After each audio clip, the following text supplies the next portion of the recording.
¿Tú imaginas a Moisés cantando? ¿Tú imaginas a Moisés adorando a Dios? Pues mira, el Salmo 90 no es de David ni de alguno de los que eran parte de su tiempo. El Salmo 90 es un salmo de Moisés. Y el Salmo 90 comienza, ese canto de Moisés, hablando de Dios como casa, como refugio, como hogar. Una de las cosas que hoy más necesitamos es volver a tener un sentido de seguridad. Creo que la soledad, la sensación de abandono por los abandonos reales, por las malas experiencias que vivimos en nuestras relaciones significativas, nos hacen pensar que estamos solos y que hemos sido abandonados.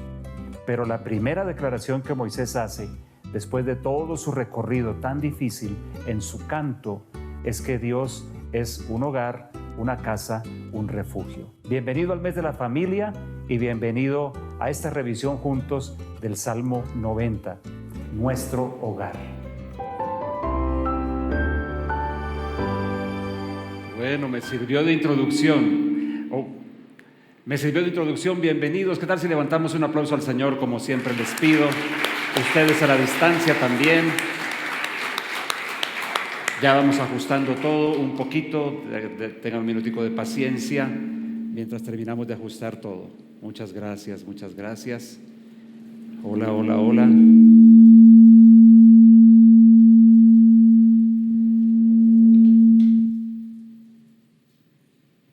Hola, creo que ya estamos. Bueno, ¿cómo me escuchan? Están muy tímidos esta mañana, ¿no? Creo que necesitamos una revisadita más y por ahí está nuestro querido Emanuel para que nos eche una manito también aquí, por favor. Ok, un segundito más mientras ajustamos todo. Muchas gracias, muchas gracias. Muchas gracias.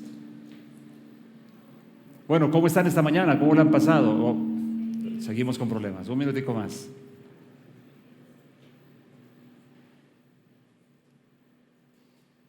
Hola, hola. Creo que ya estamos, ya casi. ¿Listos? Falta un poquito. Bueno, bienvenido tú que estás a la distancia, es un gusto que también nos acompañes. De pronto nos estás viendo otro día, aquí estamos hoy celebrando el Día de las Madres en Colombia. Miren, esto que acabamos de mirar el video me sirve de introducción. El libro de los Salmos, ¿cuántos de ustedes están familiarizados con el libro de los Salmos?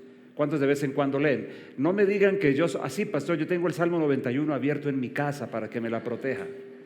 Yo no me refiero a eso. ¿Cuántos de ustedes han leído el libro de los Salmos?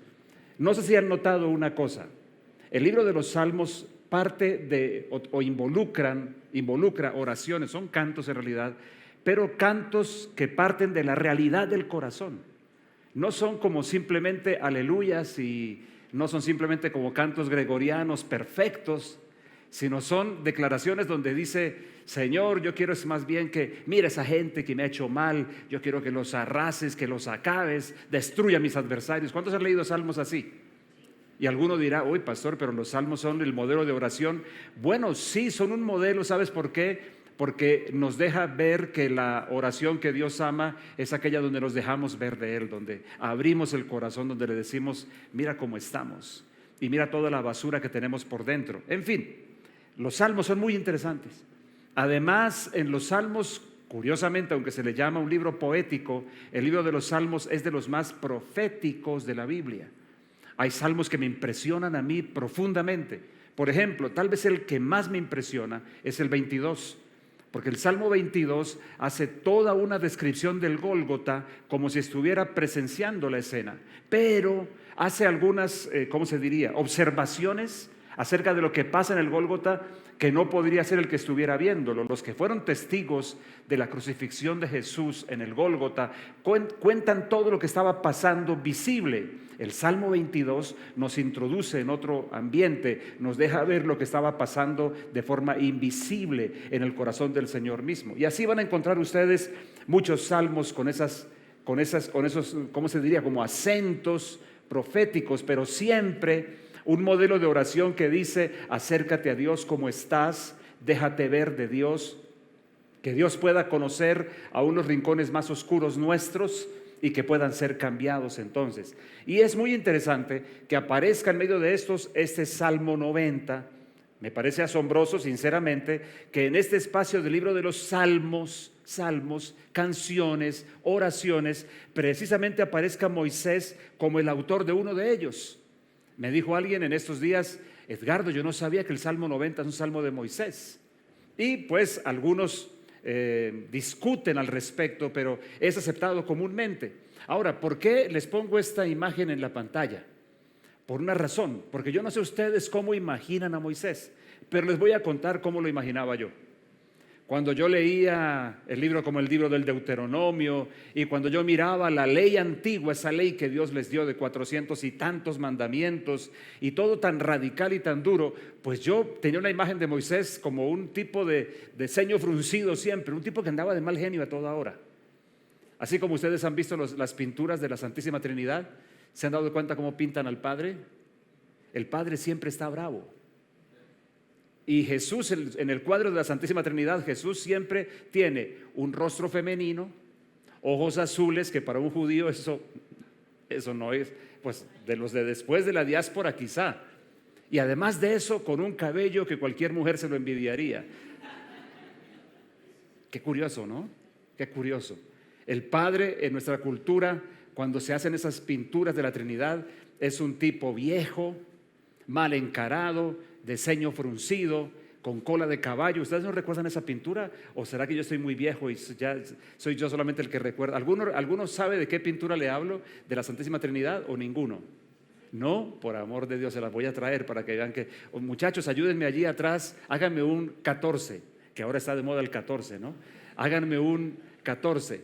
Por favor, búsquenme ese cuadro de la Santísima Trinidad y me avisan para mostrárselos aquí. Pero este es el Moisés que yo imaginaba, un Moisés enojado, un Moisés bravo, siempre. O un Moisés siempre con dolor de cabeza o algo por el estilo. Al fin y al cabo, pues es que los asuntos de Dios son así, diría alguien, ¿no? Mal encarado, ceño fruncido. Hasta que recuerdo que leyendo Éxodo 33 una vez, me cambió la perspectiva de Moisés por completo, pero por completo.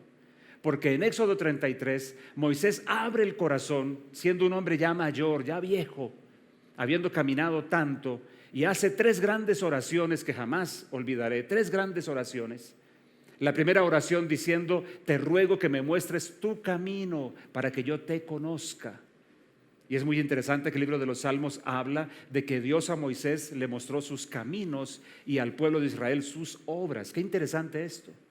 Por eso esta gente se quejaba de todo, porque solamente veían lo externo, no podían ir más atrás de lo que Dios realmente quería decirles o hacer con ellos. Pero la segunda oración de Moisés, ¿alguien ha leído Éxodo 33? Yo se los recomiendo. Es un capítulo y el 34. La segunda oración de Moisés, esa fue la que a mí me revolcó el corazón y la mente acerca de él. Porque en la segunda oración él le dice: mira, tú me has dicho que saque a este pueblo, pero tú no me has dicho a quién vas a enviar conmigo. Y Moisés añade, ¿alguien recordará lo que añade? Es precioso. Si tu presencia no va con nosotros, no nos saques de aquí. Yo digo, por Dios, ¿qué Moisés es este? Y además, Moisés añade en ese capítulo 33 de Éxodo lo siguiente. Él le dice a Dios: porque ¿en qué se conocerá? Escuchen esto, para contrastarles el Moisés que yo veía y el Moisés que es. Porque ¿en qué se conocerá? Decía Moisés, que este pueblo y yo somos pueblo tuyo. ¿En qué se conocerá?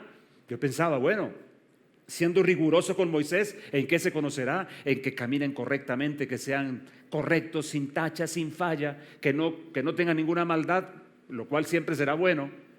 Pero no es lo que Moisés añade como respuesta a su propia pregunta. ¿En qué se conocerá que esta gente y yo somos pueblo tuyo? Sino en que tú vayas con nosotros. Qué tremendo esto. Algunos creen que el sello distintivo de la gente que camina con Dios es la forma como ellos viven. Te tengo noticias, en realidad no. El sello distintivo de la gente que camina con Dios es la presencia de Dios acompañándolos. Y la presencia de Dios obviamente produce la bondad que ningún ser humano tiene realmente. La bondad que solo Dios puede impartir. No te engañes. A veces pensamos que Dios y lo bueno son sinónimos. Y Dios está más arriba de lo bueno. Escúchame por favor. Dios está más alto que las cosas buenas. Y después la tercera oración de Moisés, como que cogió confianza, ¿no? Muéstrame tu camino, Señor, si tu presencia no va conmigo, no nos saques a ninguna parte. Y Dios le responde, Dios le dice, mi presencia irá contigo y te voy a dar descanso. Y entonces coge confianza y hace la tercera oración. ¿Alguno la recordará? ¿Estás conmigo? ¿Hay alguien ahí conmigo? Te ruego que me muestres tu gloria. Y ahí sí la cosa se puso complicada. Y Dios le dijo a Moisés, mira, Moisés, mijito, esa parte va a estar difícil, porque cualquiera que me vea no podrá vivir para contarlo. Y aparece luego el 34, el capítulo. En todo caso, bueno, ahora poneme por favor, muchachos, al Moisés mío. Ahí está.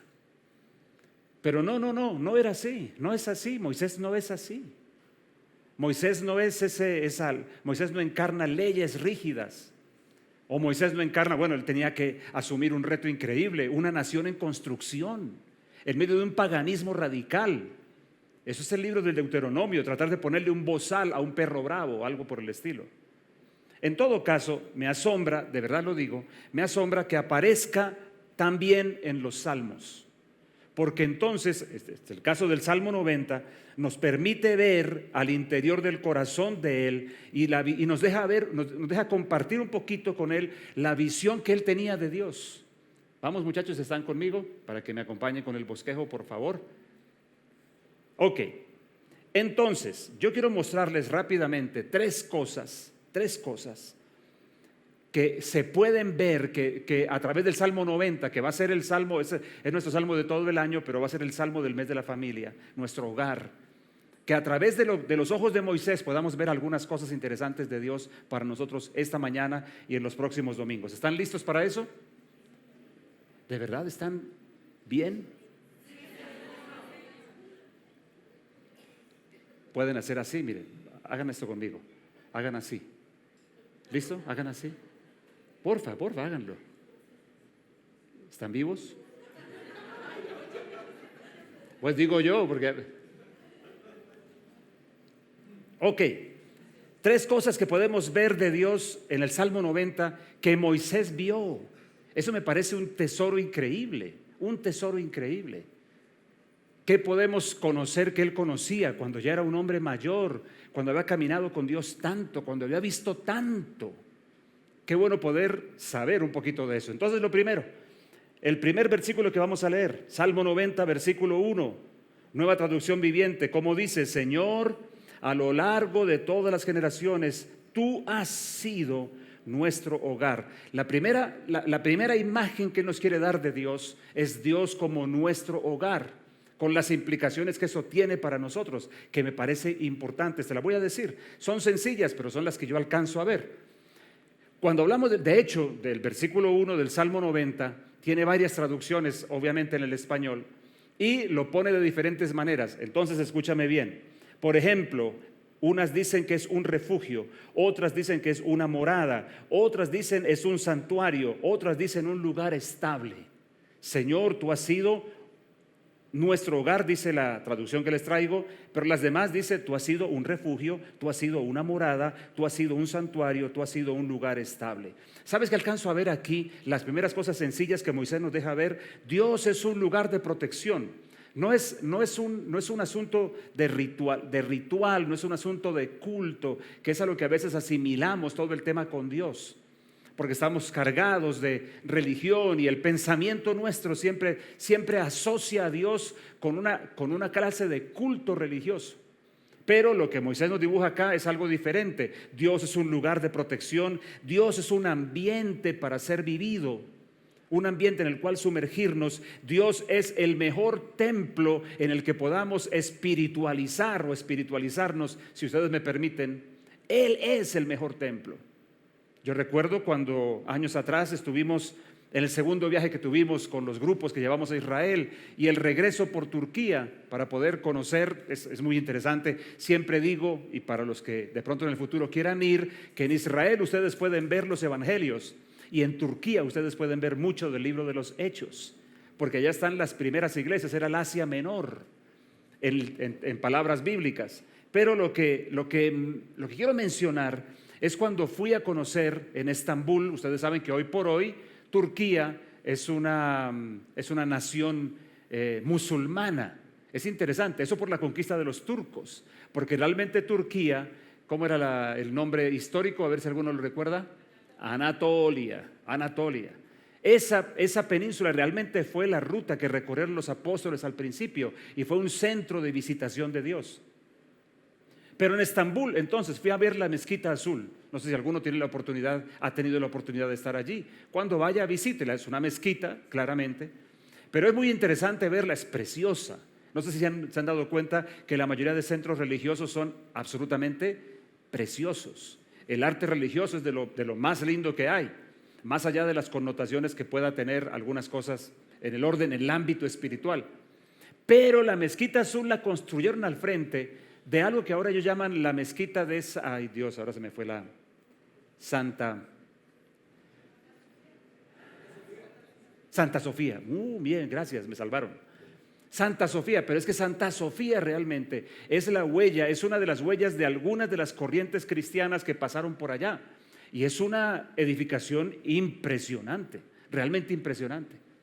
Curiosamente, al frente de ella fue donde construyeron la Mezquita Azul, siempre tratando ellos de hacer una cosa mejor para poder decir vamos a superar, pero no lo lograron. Increíble. La Santa Sofía, la mezquita ahora, era una catedral y la convierten en mezquita. Digamos que en vista de que no pudieron superarla, la nombraron mezquita, aunque la tienen descuidada. La Mezquita Azul es la principal, pero todo esto dibuja el corazón humano, me parece a mí. Y cuando estuve yo allí, recordé cuando entré admirado de ver tanta belleza en una y en la otra y de pensar cómo pudieron hacer, sobre todo la de Santa Sofía, siglo XVI, creo que de esa época viene. Y pensaba, Señor, es increíble la inclinación de los seres humanos buscando siempre una experiencia religiosa o alguna clase de culto, y me acordé de algo que alguna vez les he dicho. ¿Ustedes creen que Jesús era cristiano? Y yo sé que suena, pero ¿qué locura es esa? Bueno, Jesús realmente no estableció un culto religioso. A la gente que le seguía al principio le llamaban los del camino, y después en un lugar llamado Antioquía les llamaron los cristianos, con una connotación, porque ellos querían como hacer una semejanza entre los que le seguían y él, son como él, entonces se les llamó cristianos. Pero el cristianismo en muchos ambientes se ha vuelto solamente un sistema. Lo que quiero decir, querido hermano, es que esta expresión de Moisés nos invita a ver a Dios de una forma distinta. No es el Dios que está en un templo, no es el Dios que es un culto, no es el Dios de una serie de rituales, y no estoy diciendo eso ni con desprecio ni con censura de ninguna manera, sino para poder decir, en realidad es algo más allá lo que Moisés nos quiere comunicar. Dios es un lugar de protección, un ambiente para vivir, el mejor templo para espiritualizar y fuente de toda clase de estabilidad. Refugio, dice él, hogar, casa. Y yo quiero mostrarles a ustedes, pensando en esto del refugio, porque una de las cosas que realmente veo en este tiempo es la sensación de abandono, la sensación de soledad que tienen la mayoría de las personas. Estamos solos. Alguna vez alguien me riñó en Twitter por una publicación que yo hice y decirle, no, es mentira. El problema nuestro es que sí estamos solos, me decía esa persona. Entonces, pienso en lo que dice Moisés, su primera gran conclusión de todo su camino. He visto tanto y lo primero que destaco, Dios es nuestro hogar. Y lo ha sido generación tras generación. Es lo primero que destaco, esa calidad de Dios. Está hablándonos el hombre que experimentó la presencia de Dios en el monte Sinaí. Está hablándonos el hombre que vio las manifestaciones más increíbles. Está hablándonos el hombre que vio las 10 plagas de Egipto, que confrontó al poder político de su tiempo en el nombre del Señor para liberar a Israel de la esclavitud. Por favor, ubiquémonos en quién nos habla o quién canta esto.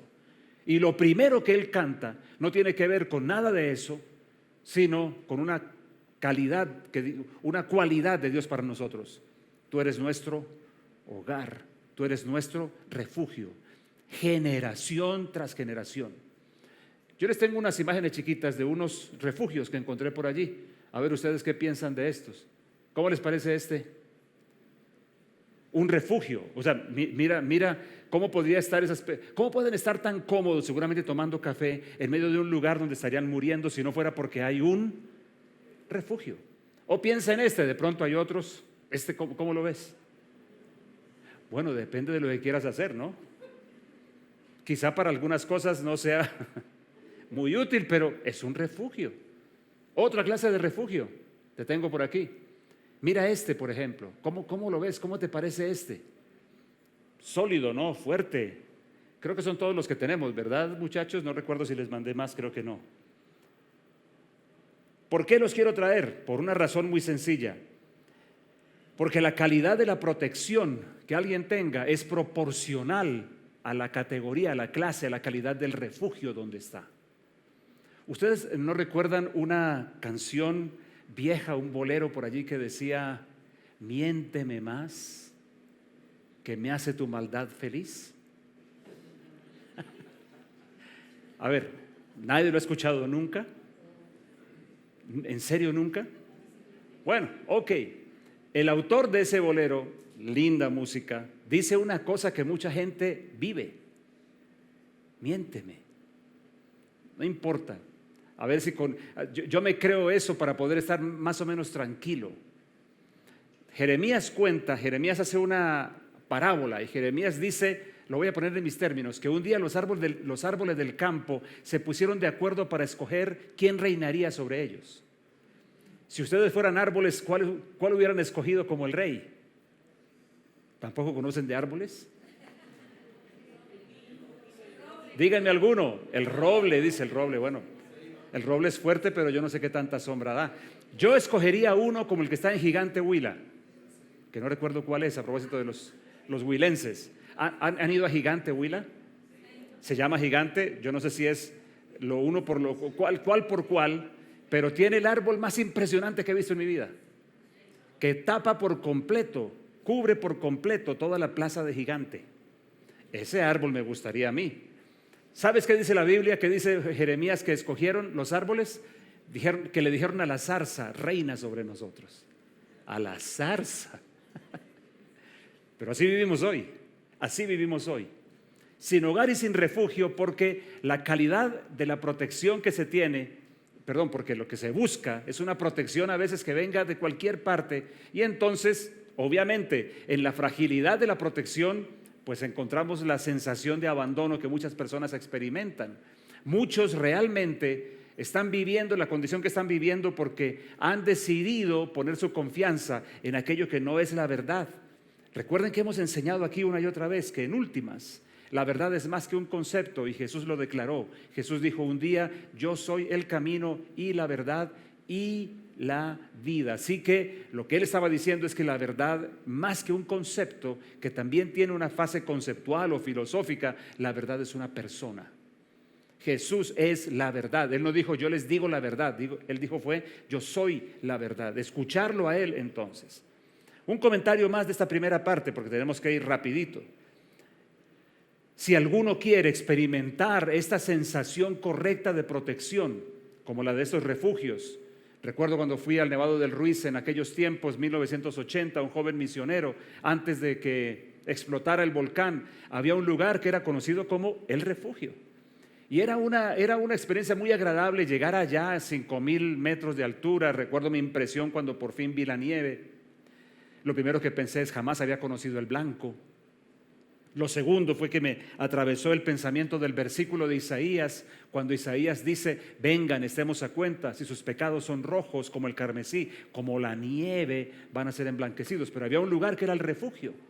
Todo eso es lo que Moisés quiere destacar para nosotros. Pero hay una condición clave, creo yo, aquí crítica, y es esta, que es la pertenencia, la que define que realmente podamos experimentar la protección que Dios quiere darnos. Jesús dijo alguna vez: yo no estoy solo, el Padre está conmigo porque yo hago lo que Él quiere.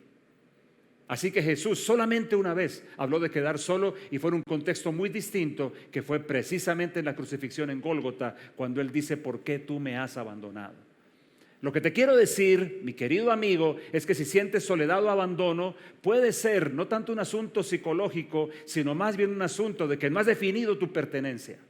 O puede ser un asunto de que estás escogiendo la zarza para reinar, o que estás escogiendo un falso refugio, porque lo que Moisés destaca de Dios en medio de todo es que Dios es un hogar, que Dios es un refugio, que Dios es un lugar estable para permanecer. ¿Están conmigo hasta aquí? Ok, yo les tengo un primer reto, porque cada una de estas tres cosas las quiero acompañar de un reto. El reto es este, aquí se lo voy a presentar. A ver ustedes qué dicen. ¿Lo leen conmigo en voz alta, por favor? Convirtamos nuestras casas en verdaderos hogares que provean estabilidad, que provean espiritualidad y que provean refugio. Hagamos eso de nuestras casas. La semana pasada les dije que Dios nunca comenzó, ningún ordenamiento Dios lo comenzó a partir de estructuras como el Estado, el gobierno civil o iglesias o cultos. Dios lo comenzó todo a partir de la familia. Junta un hombre y una mujer y dice, a partir de aquí toda iniciativa humana va a desarrollarse. Y deberíamos recuperar eso, reivindicar eso. Ah, pastor, porque las familias son un desastre. Bueno, son un desastre por las decisiones de quienes las componen. Son un desastre por la manera, por las decisiones que tomamos de cómo relacionarnos entre nosotros. Pero si de pronto tomáramos el reto de corazón de decir vamos a convertirlas en lo que deben ser, creo que Dios va a acompañarnos en eso. El número 2, ¿están listos? La segunda mirada de Moisés. La segunda mirada de Moisés yo la pongo en esta manera. Él nos muestra a un Dios que es inmutable, que no cambia.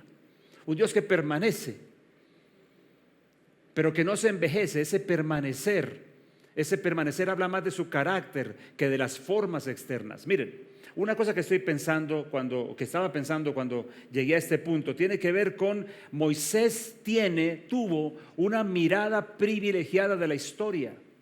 Algunos interpretan, yo les acabo de hablar de Éxodo 33, Éxodo 34 es un complemento. ¿Qué pasó luego? Éxodo 33 termina con Moisés diciendo, muéstrame tu gloria, y Dios diciéndole, eso está complicado, Moisés, porque si me vas a ver, vas a morir. Déjenme hacer un paréntesis, establece un patrón. Aquellas personas que tienen un encuentro con Dios cuando es real, y no me refiero a un encuentro literal donde se te apareció un ángel o el mismo Jesús, que puede pasar, me refiero a un encuentro con Dios en la vida. Eso siempre deja una huella. Las personas que han tenido encuentros con Dios tienen huellas en su vida, en la manera como viven, en la manera como caminan, en la manera como se conectan con otros. Jacob es un ejemplo para mí increíble. Jacob, cuyo nombre significaba el que suplanta o también el que toma por la mano, llega un día en Génesis capítulo 32, llega un día a una situación muy particular, que es cuando se encuentra con el ángel de Dios, y dice la Biblia que lucha con él toda la noche, hasta que al amanecer el ángel lo tocó, apenas lo tocó. Y dice que al tocarlo su pierna, su cadera se descoyuntó, y de allí en adelante ya obviamente no podía pelear más. Pero además de eso, Jacob llevó una huella de su encuentro con Dios. La gente que camina con Dios no flota como de pronto algunos lo quieren hacer de la gente de nueva era, de algunos de todos esos sectores súper espirituales que quieren ser como realmente personas superiores. Pero la gente que camina con Dios tiene marcas en la vida que demuestran que han tenido esos encuentros, que han experimentado a Dios. No es que Dios los haga mejores personas, es que Dios los hace más parecidos a Él, más semejantes a lo que Él es, que es la idea finalmente. Pero volviendo a mi punto aquí, ¿qué pasa en el capítulo 34 de Éxodo? Dice que Dios se ingenia una manera y le dice, ok, Moisés, vamos a hacer una cosa. Yo voy a pasar delante de ti, pero cuando yo pase delante de ti, para evitar que mueras, te voy a meter en una roca. De manera que cuando pase delante de ti, solo vas a poder ver mi espalda. Y ese capítulo 34 de Éxodo es una maravilla en lo que narra, es una cosa impresionante, que no alcanza a imaginarse. Ese encuentro de Dios con Moisés y ese ambiente que se creó de gloria de Dios, de alabanza poderosa. Es una descripción, por favor léanlo, espero que realmente se animen a mirarlo, por todo lo que se puede aprender de allí. Pero ¿sabes qué? Hay algunos que dicen que cuando Dios le pasa delante de él y Dios mismo pasa proclamando su nombre, dice Éxodo, y Dios le deja ver su espalda. ¿Sabe lo que algunos afirman que pasó allí? Algunos afirman que en ese momento Dios puso a Moisés detrás de sí para poder mostrarle todo cómo había sido el origen, el inicio y todo el camino de la historia hasta su tiempo. ¿No te has dado cuenta tú? ¿No te has puesto o no te has preguntado cómo es Moisés el que escribe el libro del Génesis? ¿Estaba allí presente? Evidentemente no, pero algunos interpretan que lo que Dios hizo cuando le dice te voy a poner a mi espalda fue como ponerlo detrás de él para decirle te voy a mostrar todo esto. Yo no sé si es así o no. Puede ser, alguna clase de experiencia muy sobrenatural tuvo que pasar. Sin embargo, en este caso, lo que él está marcando es que lo que quiero marcar de Moisés mejor, es que él tiene una mirada privilegiada del mundo y de la historia. Y en esa mirada privilegiada, primero nos acaba de decir que Dios es un hogar y ahora lo que Él nos está diciendo es que Dios es un Dios inmutable. Miren por favor esto, esta manera de ver de Moisés, de ver a Dios, se deja ver en una sentencia que Él hace allí mismo en el Salmo. Quiero que la veas conmigo. Salmo 90, pero ahora el versículo 2. ¿Estamos?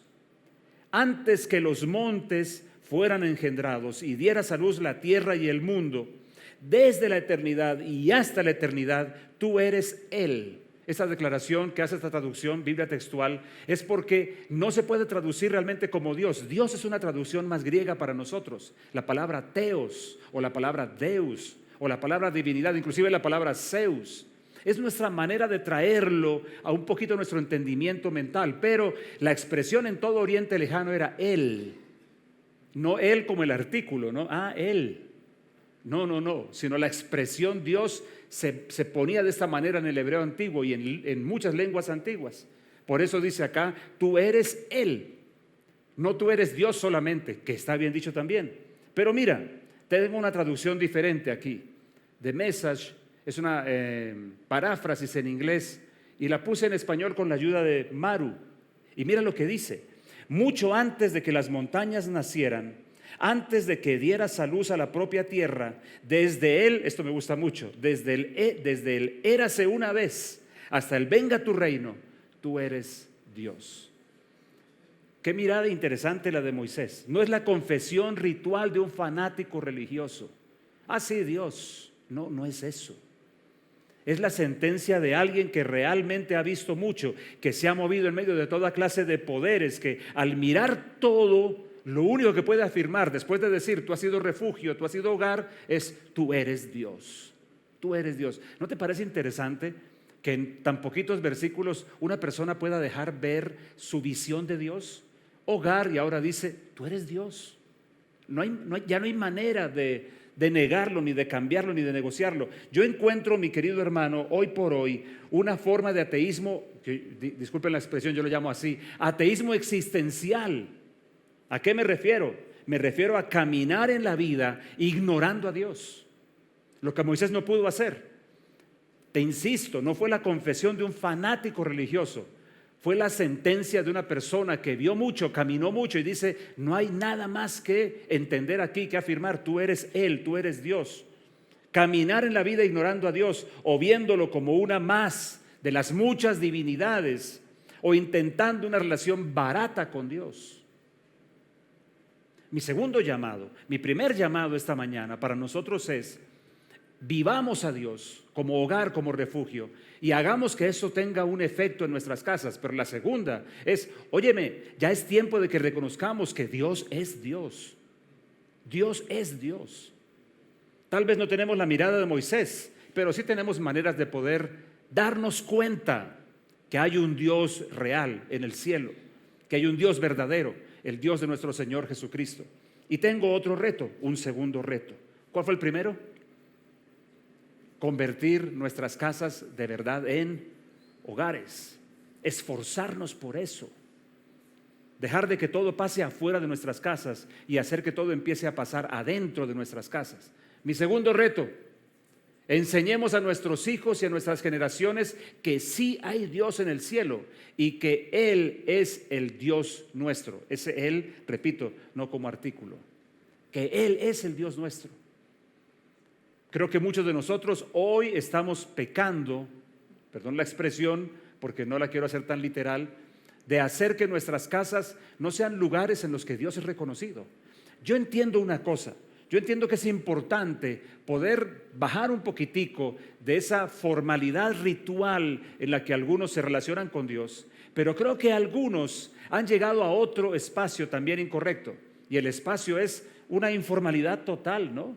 Como Jesús es el cuate, el compañero, el pana, el chévere, el bacán del barrio, lo utiliza todo el mundo para justificar lo que quieran. Tiene que levantarse gente que en algún momento diga, no, espera un momento, vamos a mirar esto en su verdadera dimensión. Él es Dios y Jesucristo es el Hijo suyo. Y la tercera, la última, ¿cuál es la tercera mirada de Moisés aquí en el Salmo 90 acerca de Dios? Esta me gusta mucho y en esta te quiero hablar como más de mi corazón que de otra cosa. El Dios del camino lo llamo yo, el Dios del camino. Y mira lo que dice el versículo 3. Te tengo dos traducciones.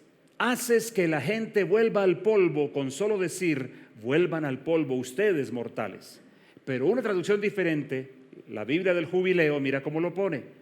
Vuelves al hombre hasta ser quebrantado y dices, convertíos hijos de Adán. Hay dos visiones de este versículo. Una, y me parece que las dos están bien, dos interpretaciones.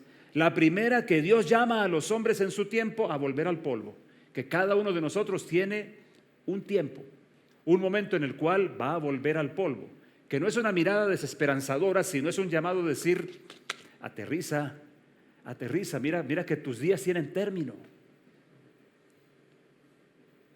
No soy familiarizado con la literatura inglesa, británica, pero recuerdo al predicador inglés, al profeta inglés, el hermano Arturo, el anciano, cuando él hablaba de una fábula, tal vez tiene allá su Rafael Pombo también, y la fábula era el Humpty Dumpty, algo así es, un huevito. Y recuerdo muy bien cómo terminaba, no recuerdo toda la fábula, él la decía, era como una especie de rima, y terminaba diciendo, pobre Humpty Dumpty, si hubiera sabido, más o menos era así como lo tradujeron, si hubiera sabido que era un huevito, jamás hubiera trepado tan alto.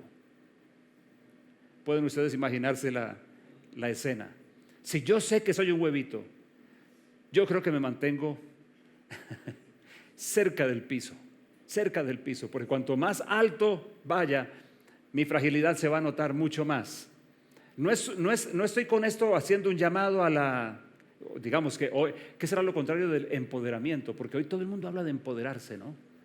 Todos están empoderados y cualquier cosa que se le diga a una mujer, otro día hablaba con alguna, sí, empoderarme, le dije, no, empoderarte no, saber quién eres, entender quién eres, no es empodérate, yo puedo y soy capaz y aquí voy, sino entiende quién eres. No estoy haciendo lo opuesto. ¿Cuál será el antónimo de empoderarse? ¿Se podrá hablar de alguno?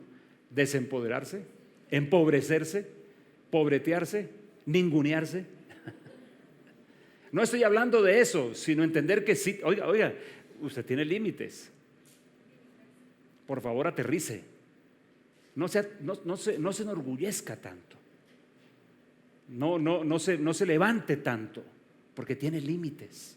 En todo tiene límites. Pero la segunda mirada, me interesa mucho la que les quiero exponer. La segunda mirada, aunque están relacionadas, es que Dios llama a los hombres al arrepentimiento. Una palabra que molesta porque es muy mal entendida y porque se ha vuelto más bien un asunto de término religioso. Inclusive ustedes ven a los grandes influencers de hoy o artistas, comúnmente ya como que es un libreto. Les preguntan, ¿de qué te arrepientes? Todos dicen lo mismo, de nada. Yo no comprendo cómo un ser humano pueda alguna vez con conciencia y con corazón decir que no hay nada de lo que se arrepienta. Nada de lo que se arrepienta. Para mí esa es la expresión más alta de orgullo. Yo por lo menos tengo mucho de lo cual arrepentirme. Mucho. De lo cual arrepentirme de cosas que he hecho. De lo cual arrepentirme de pronto del momento mismo en el que yo me encuentre. Quiero decirte ya las últimas cosas al respecto. Entonces, aunque nosotros estamos en medio del tiempo, yo quiero que entiendas bien esto. ¿Cuántos comprenden bien lo que es eternidad? La mayoría de gente interpreta eternidad como mucho tiempo. No, eternidad es ausencia de tiempo, ausencia completa de tiempo. Si fuera mucho tiempo, yo lo comparo siempre con el momento en que estás sentado. Yo no sé, Paulita, si esto cómo te parecerá. Momento en que tú te sientas en la silla del odontólogo y el odontólogo enciende la fresa. Yo digo que ahí comienza una eternidad. ¿Ustedes qué dicen? Que sí, ¿cierto? Y para el odontólogo no fue nada, él está trabajando, pero para el paciente fue una eternidad. Bueno, eternidad es no tiempo, eternidad no es tiempo, no es mucho tiempo, no son trillones de años o bueno, miles y miles de millones. Es no tiempo, no hay tiempo. Entonces quiero decirte algo, es muy interesante que nosotros tenemos una, ¿cómo se podría llamar? Una combinación, los seres humanos. Y es que aunque nos movemos en el tiempo, ya estamos inmersos en la eternidad. Yo quiero llamarte a eso. Tú ya estás construyendo la eternidad, te estás moviendo en la eternidad. No es solamente el día que te mueras que pasas a la eternidad y que por alguna obra mágica al pasar la eternidad todo va a cambiar y va a estar muy bien, divorciado por completo de lo que estás caminando ya en este espacio de toda tu eternidad. ¿Me estoy haciendo entender? No, eso no sucede. Nos han enseñado, por ejemplo, cuando la gente muere, fulano de tal puede ser un pícaro o lo que fuera, pero murió y de una vez se dice descansó en la paz del Señor. Nadie nos explica cómo lo hizo. Era pícaro y ladrón, pero solo con morirse descansó en la paz del Señor. Guárdate esto en tu corazón. La muerte no redime a nadie. La muerte no redime a nadie. Fácil sería así. Vivo como un pícaro, me muero y quedé libre. No, Señor, aquí te quiero traer. La eternidad ya comenzó. Tu eternidad ya comenzó. Y estás construyendo cosas que tienen repercusión para lo eterno. Desde ahora, desde ahora. Y de hecho, lo que va a pasar el día que cierres tus ojos es simplemente esto, que aquello que es cierto ya, la dimensión, el ámbito y la manera en que tú y yo nos desenvolvemos en este espacio de eternidad, cuando cerramos nuestros ojos y entramos al definitivo, simplemente es que todo esto se va a hacer perfecto aquí, o perfecto para bien o perfecto para mal. Perfecto quiero decir completo, total y dominando absolutamente todo. Es una advertencia. La muerte no redime, solamente Jesús puede hacerlo. Entonces, nos movemos en un ambiente de eternidad. ¿Qué quiero decir con esto? Bueno, varias cosas para tener en cuenta, por favor. Que lo que hacemos tiene repercusiones eternas. Incluso para nosotros mismos en lo que vendrá en la eternidad, para no ser tan orgullosos ni tan descuidados tampoco. Que Dios quiere, otra implicación de esto, Dios quiere entrar en nuestra vida de una manera genuina, en nuestros procesos, en nuestra pobreza.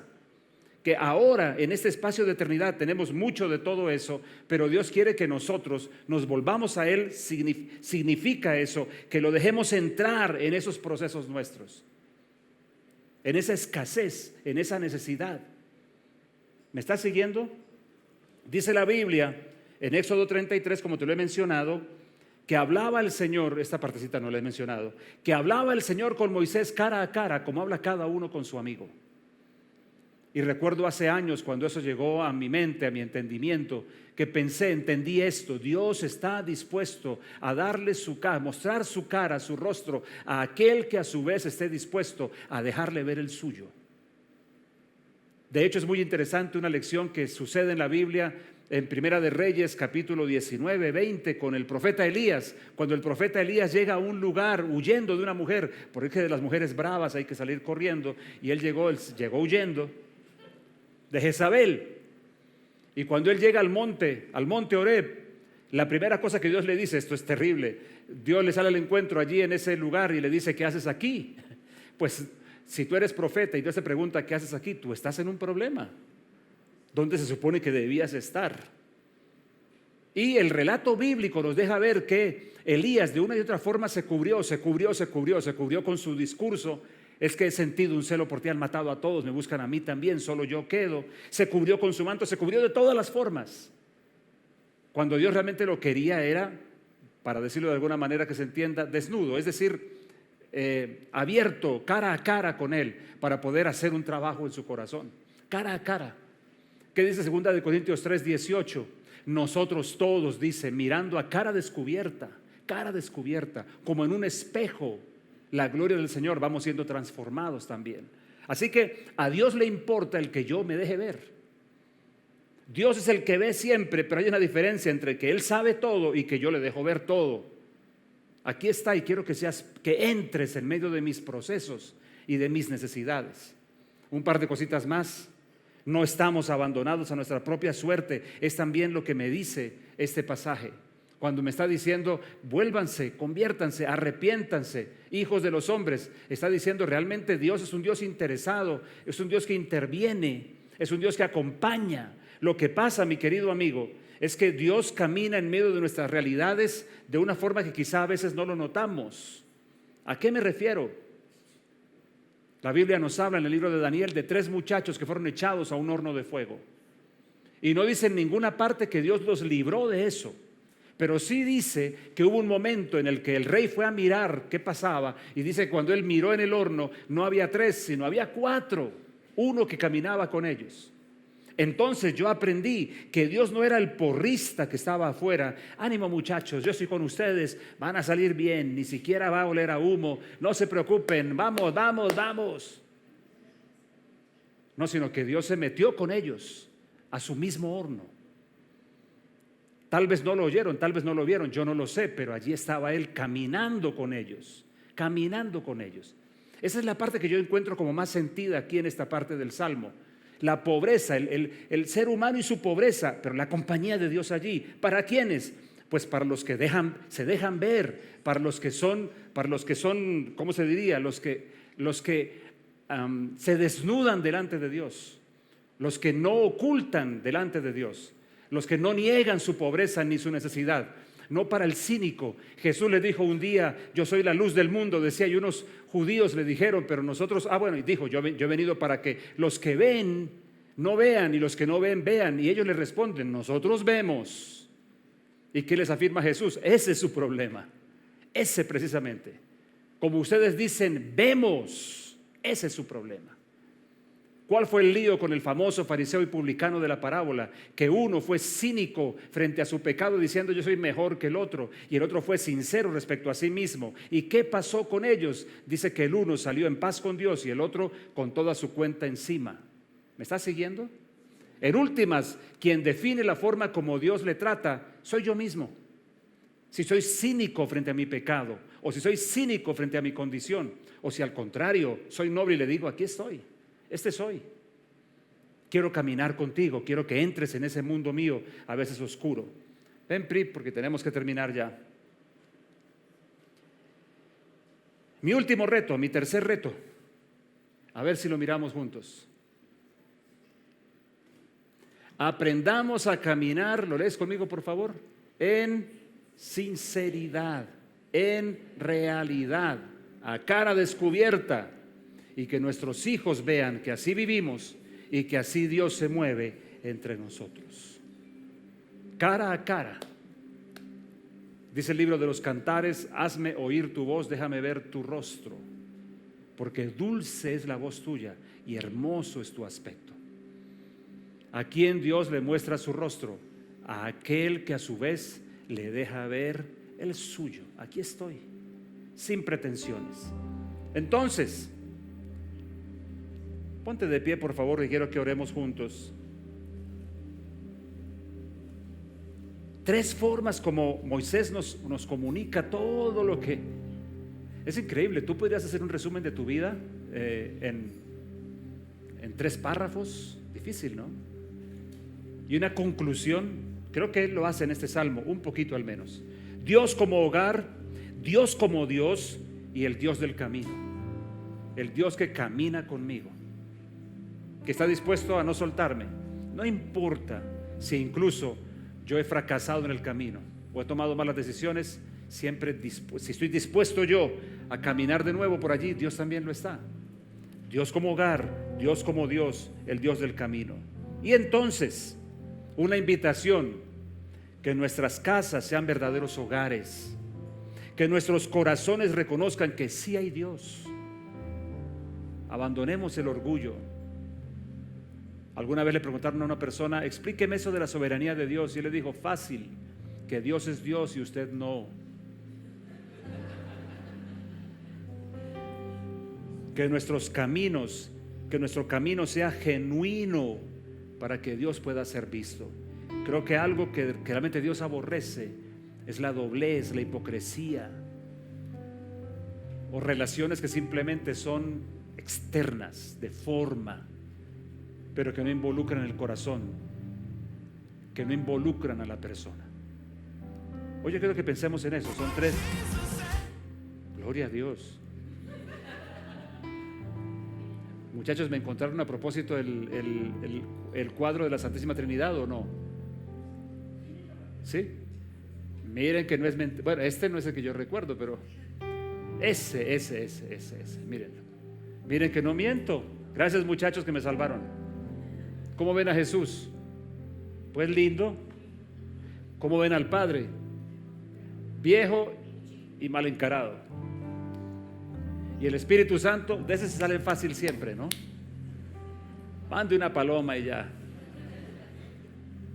Cuando la paloma es una de las representaciones del Espíritu Santo, hay mucho para discutir. Y el otro, ¿cómo era? Que también me gustó.